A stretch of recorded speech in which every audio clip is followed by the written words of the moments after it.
Short sales, probably a topic that a lot of people don't like talking about, and a lot of people treat it like it's a disease. I don't want to touch that. It's a short sale.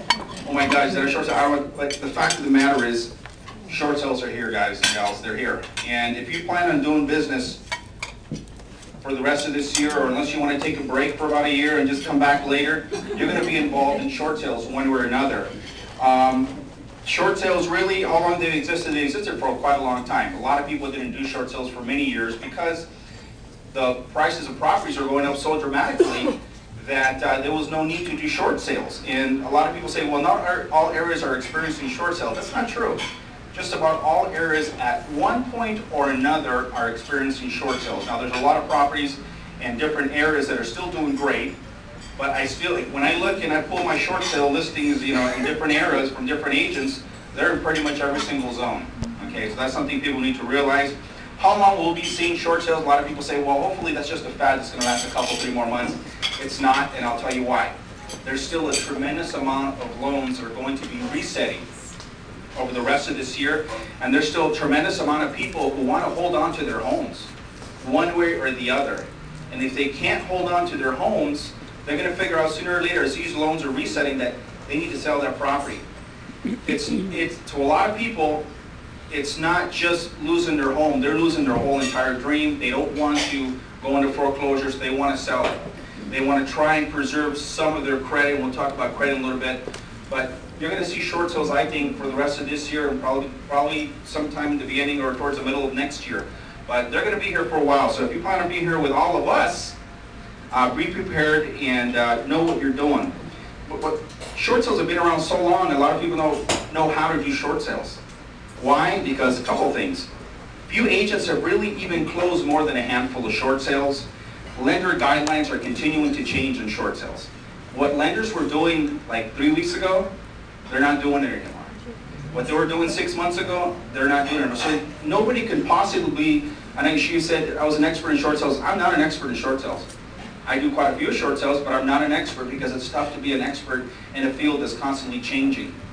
Okay, so if you all kind of adapt to the changes that are taking place and kind of tune into what we're going to talk about today, you're not going to be an expert. You're going to be a lot better, but you're going to be a lot better equipped to do that. A short sale transaction. Now, why is it that so few agents successfully close short sales? Well, the time that it takes to close a short sale. People don't like waiting in escrow for 60 to 90 days, sometimes 120 days. And you know what? The almighty dollar. Agents want to get paid. Okay, and they just say, I don't want to do short sale because I want to get paid in 30 days. So they spend the next 90 days trying to close it, look for a home they can close in 30 days, and when they could have went into a short sale and closed it. But to me, personally, I have no problem waiting 60 days for a commission. It's better than no commission. Right? You guys right on that? Another thing, too, is another reason why a lot of people don't do short sales, there's no guarantee the deal will actually close, and there isn't. There's no guarantee that the transaction is going to close. However, I do feel that if you take some of these steps that we're talking about here today, your chances of closing your short sales are going to greatly increase. Okay?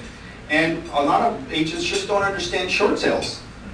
Lack of understanding of short sales, this is what lenders are telling me. Robert, one of the reasons why we're taking forever to do these short sales is because we're getting crazy, ridiculous offers sent to us that are clogging the system.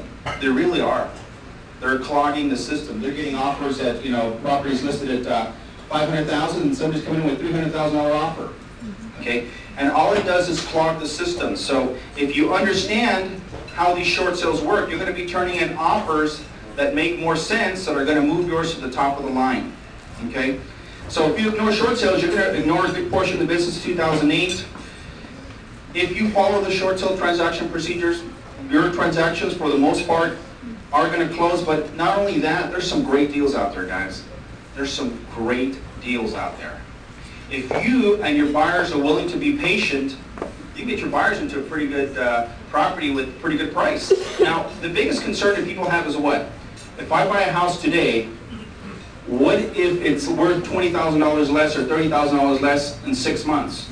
Well, what about if you buy a property today already at a pretty good value, and you have a little bit of a buffer from what the market's going to do? That's one way of making them feel better. Another way of making them feel better is get them into 30-year fixed rate loans. Okay? No more 2-year fixed with 3-year prepays. Right? I see those. 2-year fixed rate loans with 3-year prepays. That's crazy. Okay? No wonder people are afraid. Okay? We're putting them into some of the wrong loans in there. Okay? Reason why I'm sharing this with you and why I've been doing these short sale workshops is because I'm not trying to sell you any CDs. I'm not trying to sell you any books. I don't want to sell you anything other than my listings with confidence. When you show my listings, I want you to feel confident that there's somebody on the other end that knows what they're doing with their listings on a short sale, so that you bring me offers. On the same token, when I show one of your listings, I want to feel confident that you know what you're doing. Make sense? It's teamwork. We really, really need to not be afraid of short sales. They're not a lot of fun. They really are not, and you know, I don't need to tell you that, but you know, just follow some of the guidelines and you'll find out that you're going to do okay. Now, who's a candidate for a short sale? We all know what a short sale is. That's why I didn't really talk too much about it in the beginning. Somebody who owes more on a property than what it's worth. Need to sell their home. They just can't get out of it for whatever reason, so they need to sell as a short sale. Who's a candidate for a short sale? Somebody who's behind on their payment.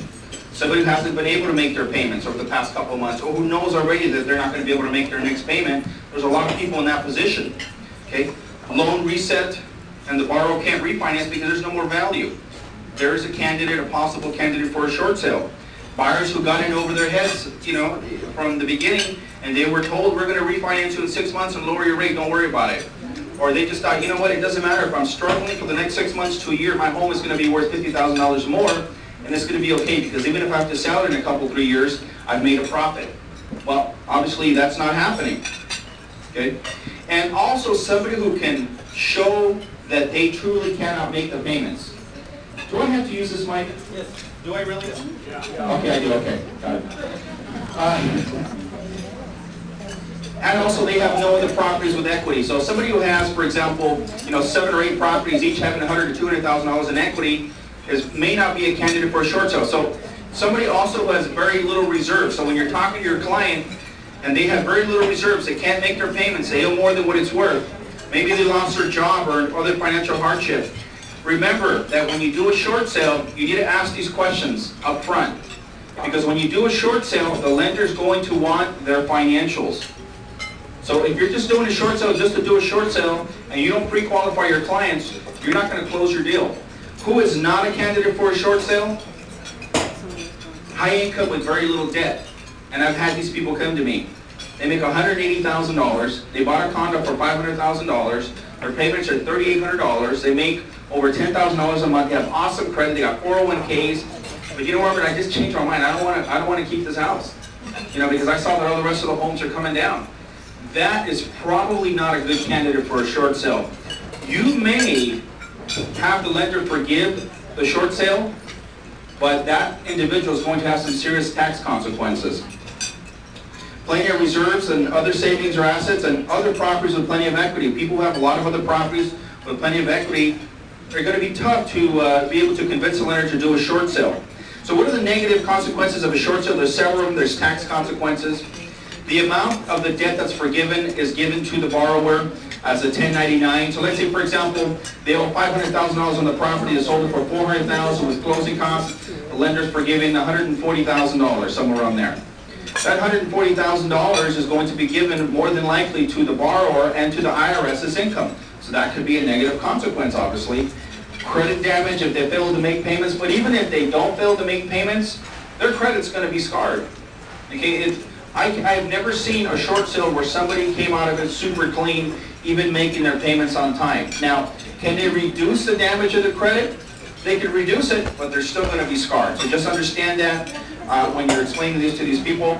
Also, other negative consequences are lost capital used to buy home improvements. There's a lot of people who bought their home 2 years ago. They put double pane windows, they redid their kitchen, they got a brand new roof, and they put a lot of money into those homes, and they're not going to get it back. And they ask me all the time, Robert, am I going to be able to get my money back? I just put double pane windows in. 2 months ago I paid $15,000. I'm sorry, you can't. Because the lender's not going to let you give money back to the seller. The lender's forgiving a certain amount. They're going to say, well, why are we giving you $150,000 and the seller's getting $15,000? It doesn't work that way. So